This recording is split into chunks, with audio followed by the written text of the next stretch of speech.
Bueno, una vez más, buenas noches a todos, a aquellos que se hayan unido.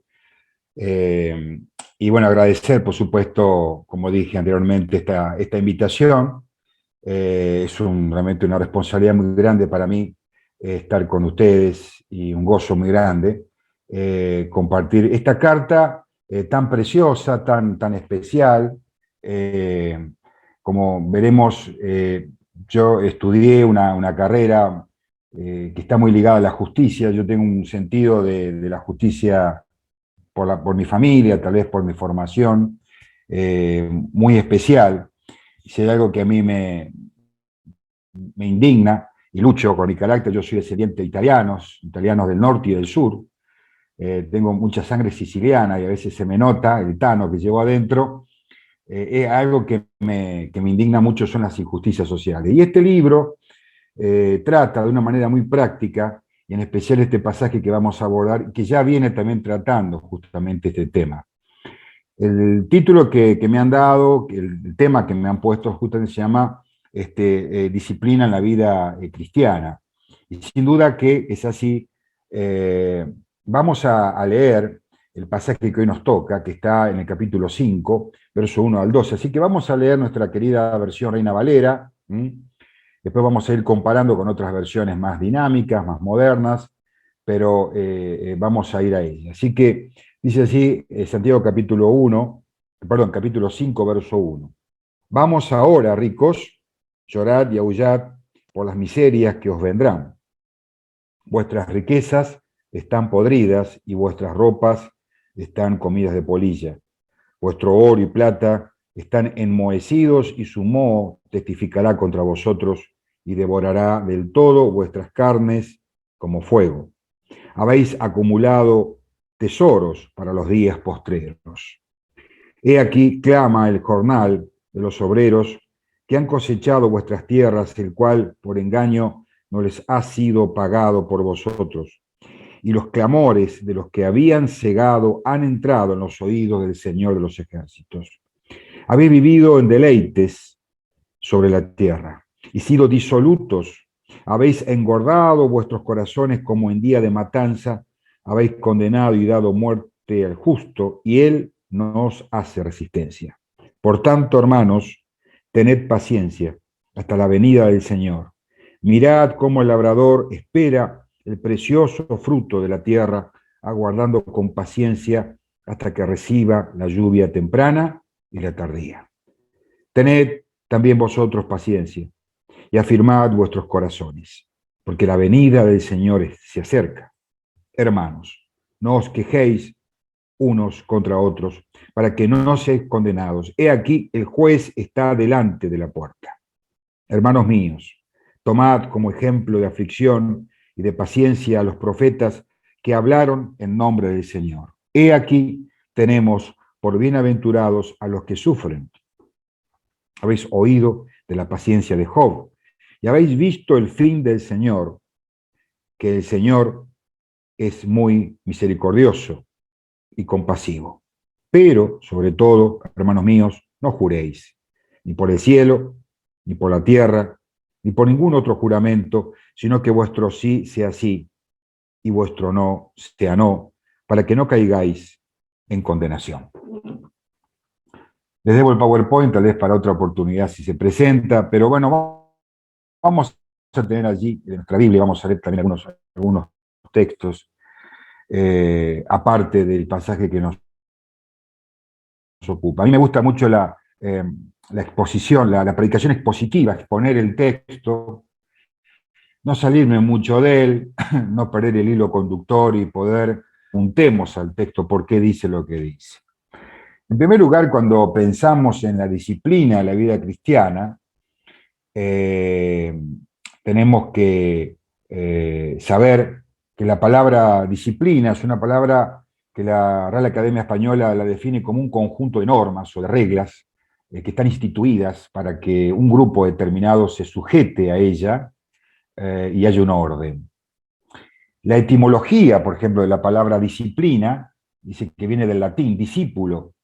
Y es interesante la raíz del término discípulo o disciplina porque una de sus raíces es dis, justamente que significa, la palabra significa capturar, agarrar.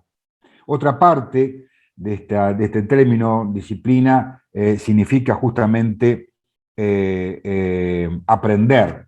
¿Mm?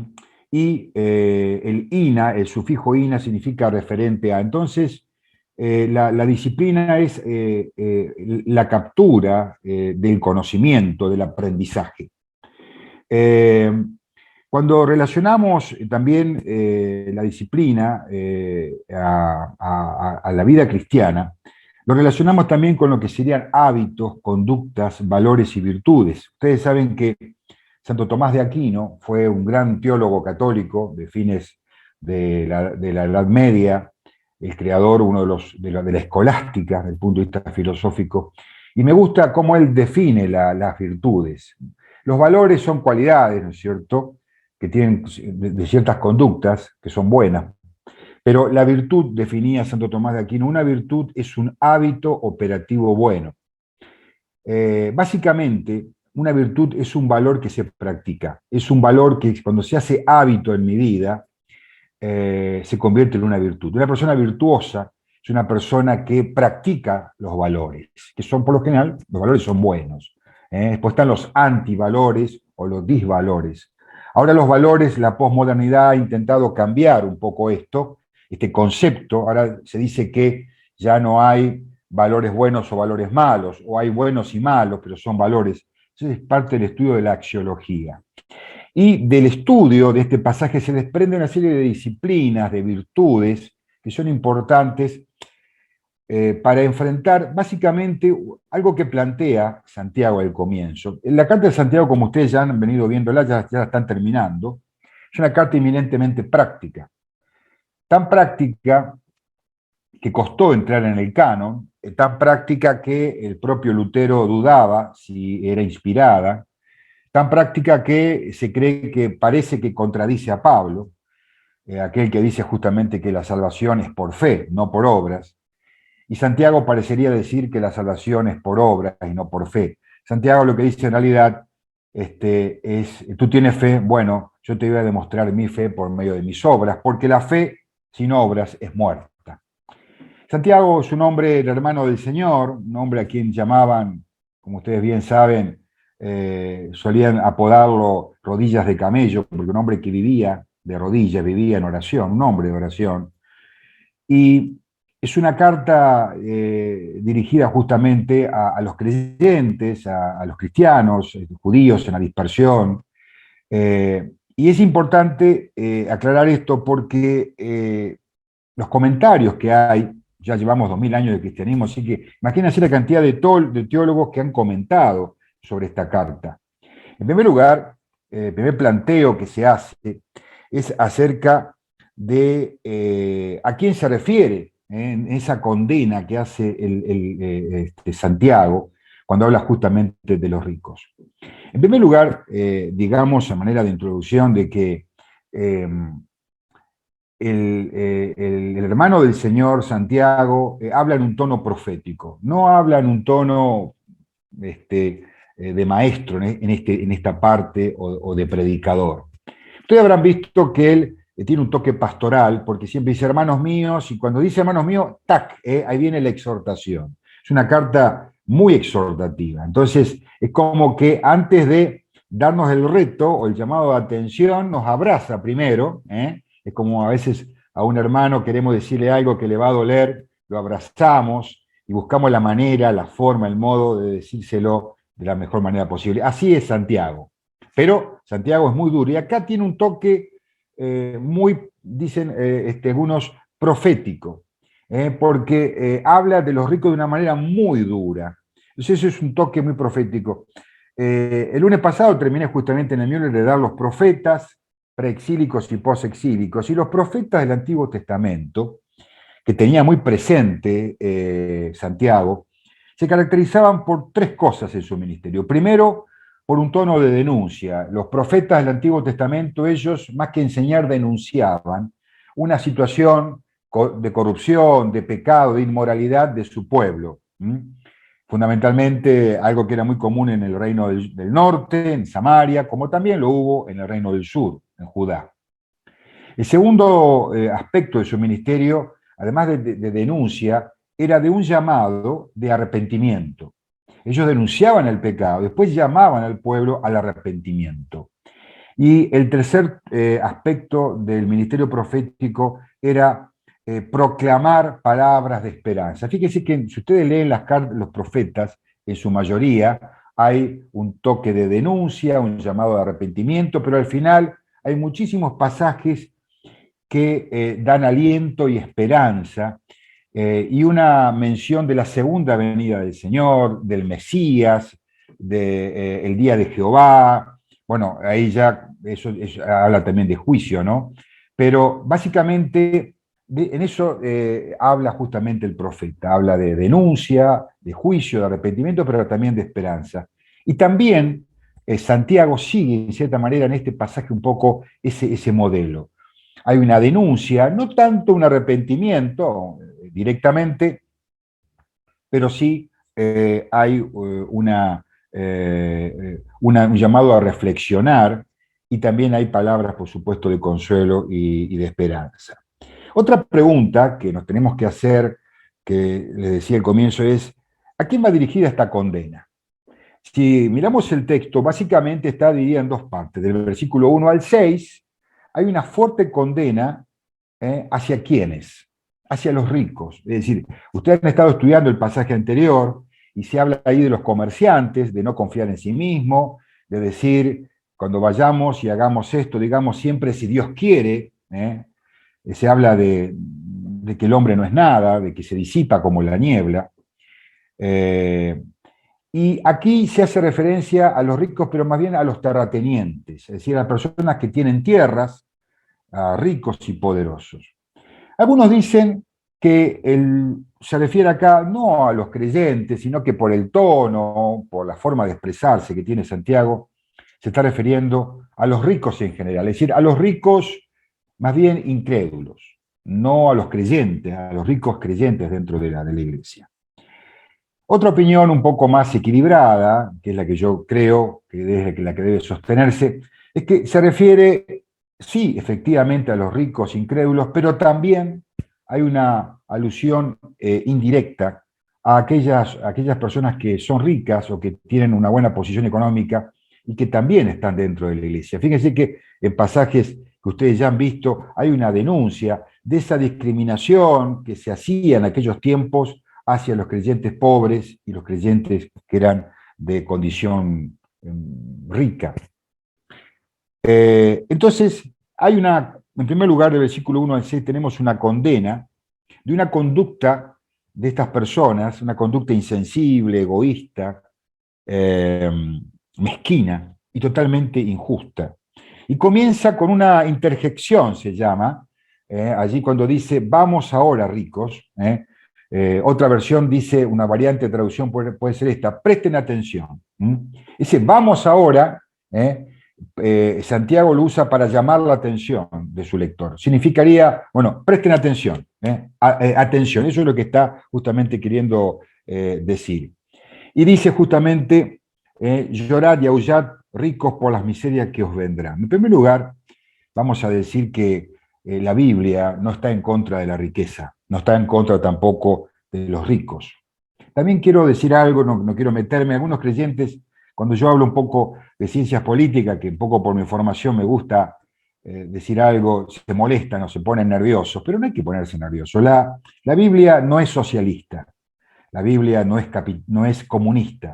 Tampoco digo que la Biblia es capitalista, pero sí la Biblia, podemos decir, nos enseña un estilo de vida que respeta la propiedad privada. Digo esto porque la Argentina desde hace muchos años se está girando hacia un socialismo muy peligroso, que en definitiva sabemos que el socialismo ha fracasado en el mundo, porque en los países que se aplicó se terminaron con el objeto de hacer desaparecer las clases sociales, que están mal, por supuesto, y es injusto muchas veces. El comunismo terminó generando otra cosa, otras clases sociales, una clase dirigente, burócrata, de políticos y militares, y una clase proletaria que seguían siendo pobres y miserables. Por eso que huían de la Unión Soviética, no era el paraíso, ¿no es cierto? Eh, Tampoco es capitalista la Biblia, pero la Biblia sostiene que, bueno, puede haber ricos, los patriarcas eran personas riquísimas, pero lo que Dios condena es el uso abusivo justamente de la riqueza.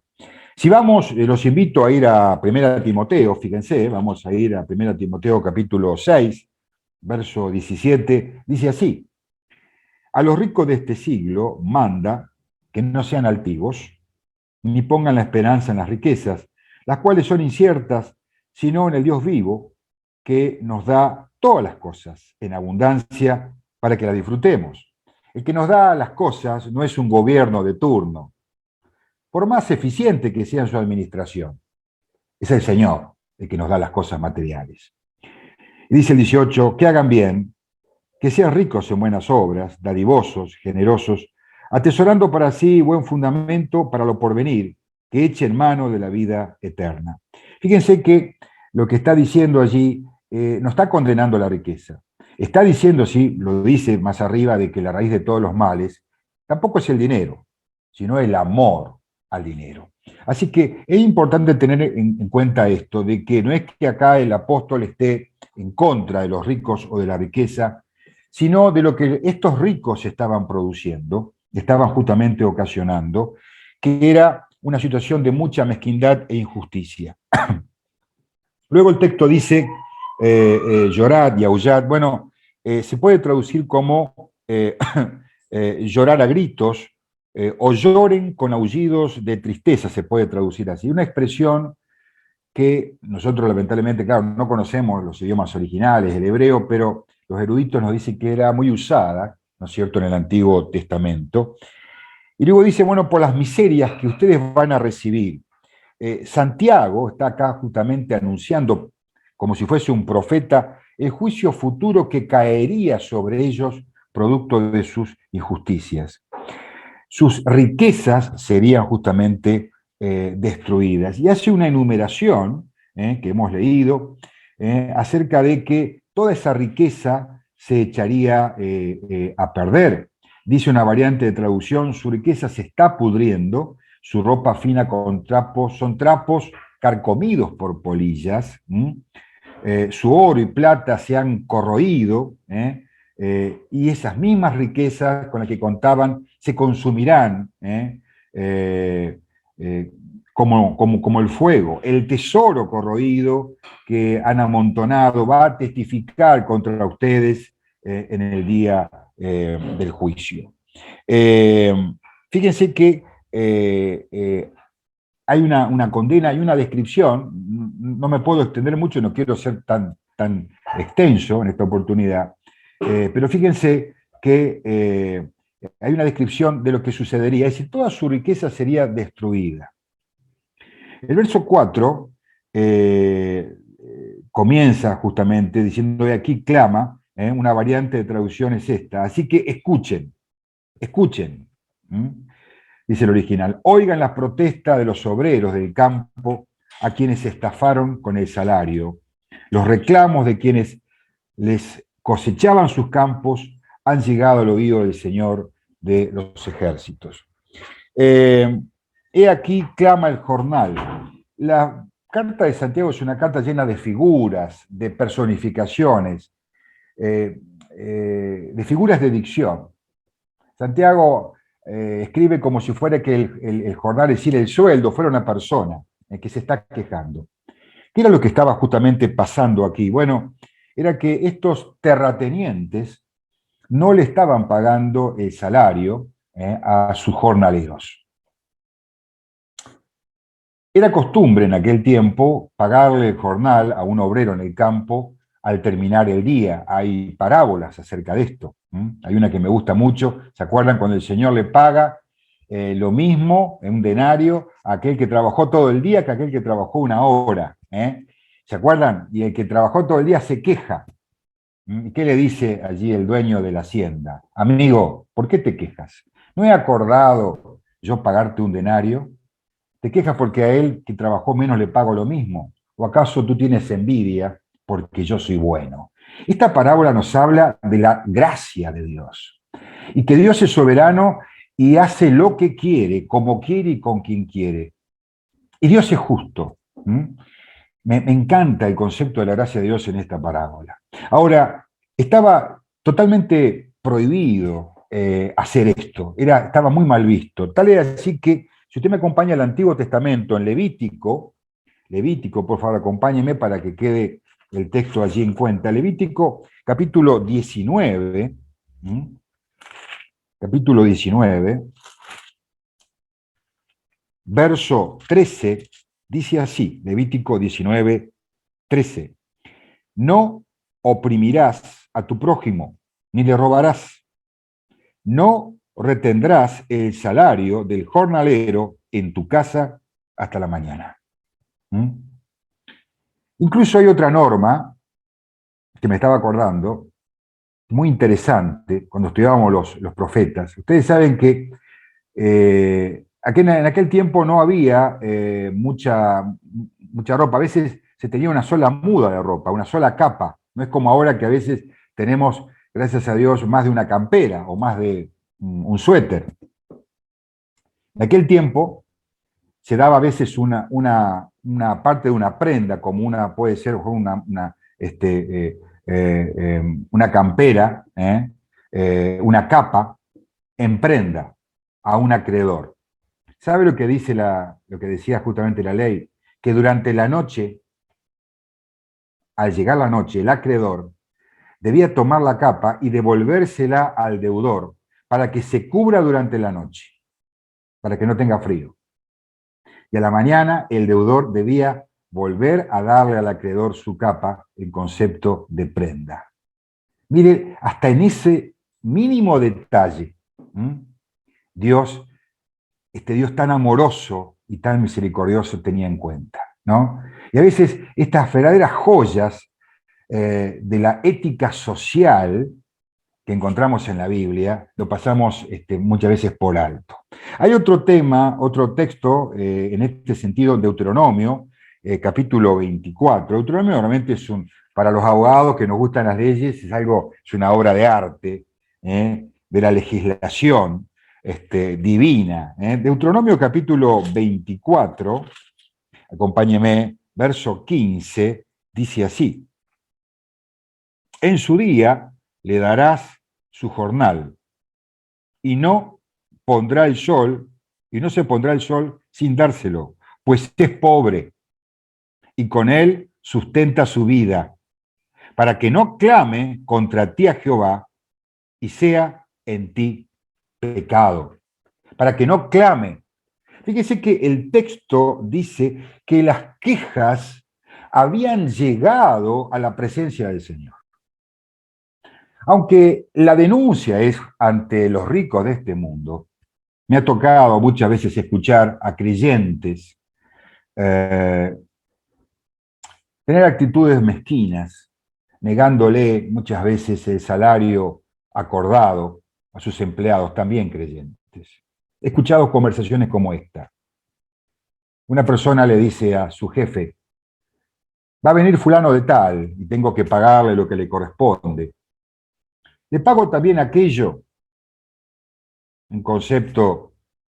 otro concepto, que él siempre se olvida pedir, que le corresponde. Se lo pago también. El jefe creyente dice: espera, si te lo pide, pagáselo. Si no te lo pide, no se lo pagues, déjalo pasar. Esa actitud mezquina,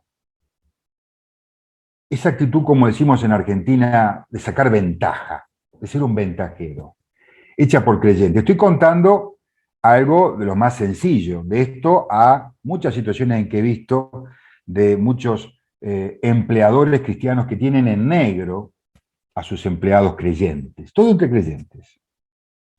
Esto muchas veces me ha tocado, y lo hago en tono de denuncia. Yo sé que a veces me gano muchas antipatías, pero Eso es lo que a veces me llevó también a estudiar abogacía. Después me di cuenta que con el derecho humano yo no voy a cambiar la justicia de este mundo, por supuesto. Pero cuidado, mis hermanos, con estas actitudes mezquinas, injustas, de no darle a nuestros hermanos lo que le corresponde, o de no bendecir, y ya que estamos sacando algunas aplicaciones prácticas, a un hermano que es un profesional. Yo como abogado he trabajado gratis, se han ofrendado solos. Si un creyente, un médico, un abogado, un arquitecto, quien sea, le hace un trabajo, lo que usted tiene que hacer es bendecirlo y pagarle sus honorarios. Si él quiere ofrendar parte de sus honorarios, o todos ellos, déjelo que él lo haga. Pero usted páguele, y si puede, páguele más. Bendiga a su hermano.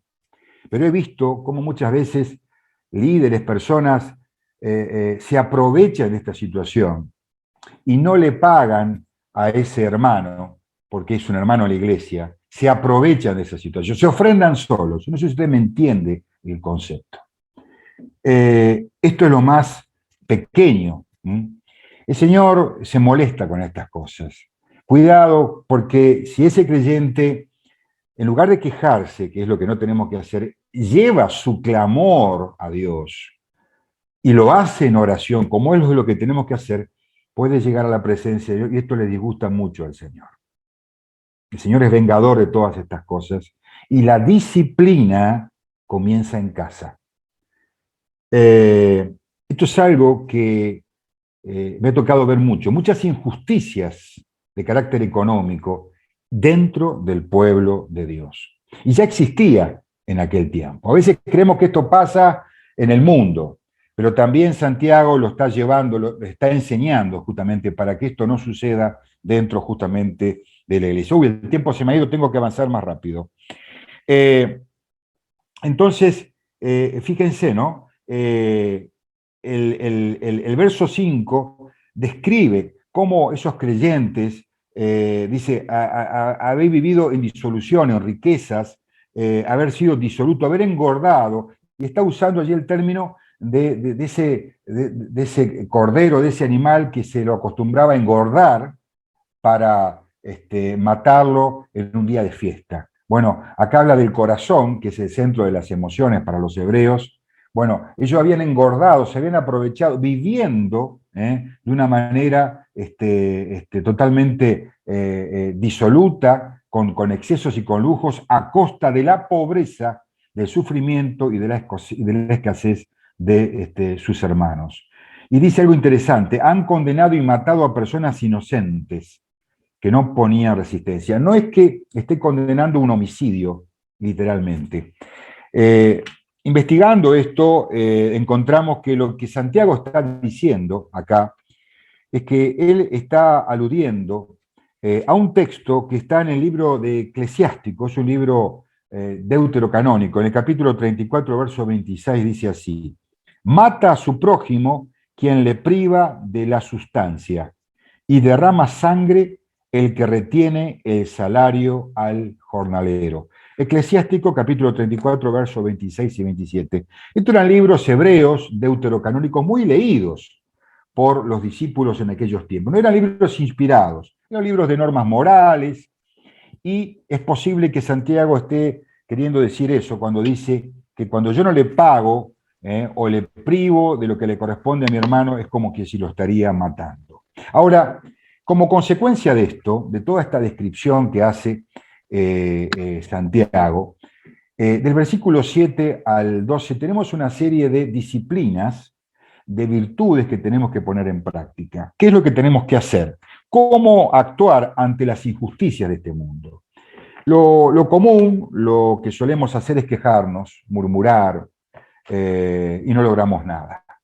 La primera disciplina que se nos pide que tengamos en cuenta es que tengamos paciencia. Dice el verso 7, por tanto, hermanos, tened paciencia. Ese tened paciencia, ese tened es un verbo en el griego, kiné, está en un aoristo imperativo. ¿Qué significa esto? Nos da la idea de urgencia, es decir, urgentemente. No déjense arrastrar por malos hábitos, sino que urgentemente tengan paciencia. La palabra paciencia, que aquí es muy usada en esta carta, es diferente a la que ustedes ya han estudiado y que se encuentra en el versículo 3, 4 y 5 del capítulo 1, que es la palabra upomone, que significa resistir a una prueba sin claudicar o aguantar hasta el fin. No es la palabra paciencia aquí, esta upomone, es otra palabra griega, que es la palabra macrotumia. Una palabra compuesta, macros significa largo, y tumus, se escribe timos en el griego, significa emoción de la mente, también se traduce como ira o temperamento. Por tanto, acá, la paciencia al cual se hace referencia, describe una actitud de aquel que es capaz de sufrir la tardanza, de sufrir la tardanza, ¿de qué? De injusticia. De aquel que resiste, sufre la tardanza y sobrelleva esos sufrimientos sin desmayar. De aquel que no le pagan, que lo maltratan, que son injustos con él, pero él lo sufre. Él lo sufre. Y no es fácil. No es fácil, por supuesto, porque nuestra actitud natural es quejarnos, murmurar, pero esa es la idea, macrotumia. Largura de ánimo traducen otros autores, ¿no? Es la misma idea. Tener la capacidad de sufrir esa tardanza, esa justicia que nos llega. Muchas veces decimos, Señor, ¿hasta cuándo? Esa es mi queja a veces en oración. Yo que soy una persona que me indigna, y hay que indignarse, es bueno indignarse ante la injusticia. Lo malo es quejar, blasfemar o insultar. Pero indignarse significa que estamos vivos, que somos llenos del Espíritu Santo, pero esa indignación debe ser llevada en oración para que no explotemos en ira. Pero yo a veces digo, Señor, ¿hasta cuándo? ¿Hasta cuándo puedes tú resistir ver tantas injusticias?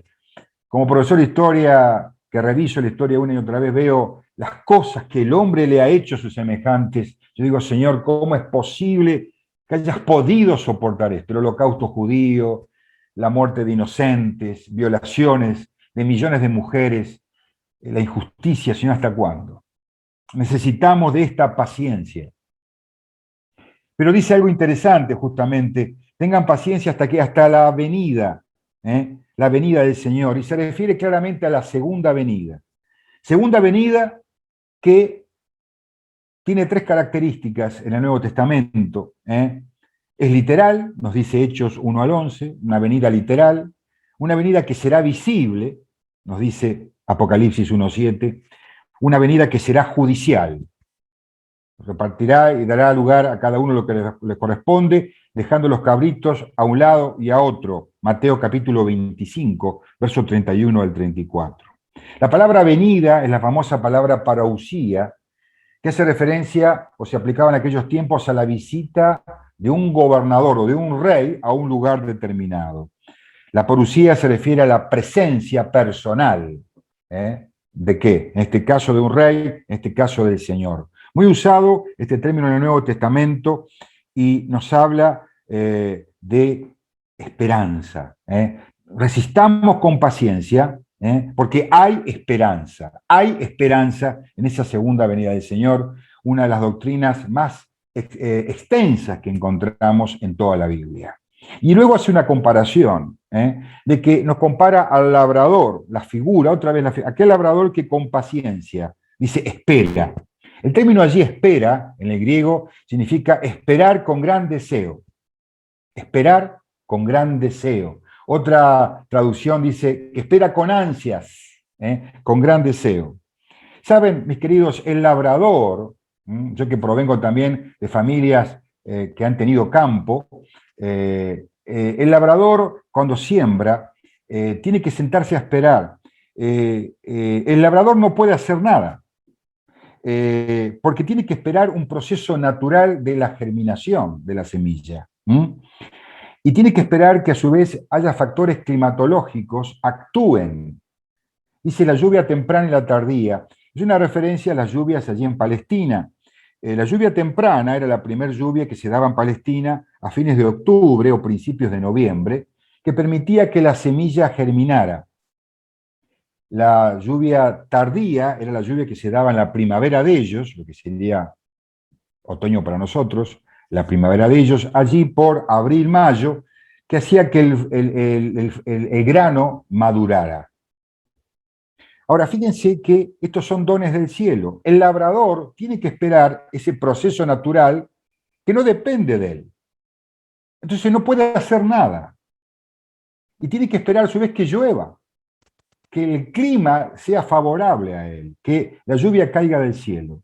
Y eso justamente pasa con esa es la paciencia. Uno se impacienta y a veces cuando se impacienta comienza a hacer cosas y ahí es cuando cometemos errores. No sabemos esperar, no esperamos en el Señor. Llamamos, actuamos, hacemos cosas incorrectas. No. La idea es estar quieto, esperar en el Señor. Ya no depende de nosotros. Esto es algo que nos supera. Queremos hacer justicia, entonces nos metemos en el problema, actuamos y ahí es cuando hacemos las cosas mal. No esperamos los tiempos de Dios. Por eso que tenemos que mirar cómo hace ese labrador. El labrador no puede mover la semilla, tiene que dejarla allí que solita germine y que solito el cielo se digne de dejar caer sus lágrimas. Qué enseñanza tan maravillosa para nosotros, qué concepto, cuando lo profundizamos, tan increíble de lo que significa la paciencia. En un mundo posmoderno que queremos todo ya, ahora, instantánea, sopa instantánea, comida instantánea, todo ya, el clic. Ponemos el Zoom y cuando entra el circulito y no nos conectamos, ya nos ponemos como locos, ¿no es así? Queremos todo ahora. Pero tenemos que aprender justamente esta paciencia. A veces nos impacientamos cuando somos maltratados en el trabajo y renunciamos, porque no me gustó lo que me dijo mi jefe. Conozco casos así, de un hermano, estuvimos orando, después un año para que consiga trabajo, y después nunca consiguió un buen trabajo estable, porque se enojó porque su jefe lo maltrató. A veces tenemos que soportar que nos maltraten. Ahí está la paciencia.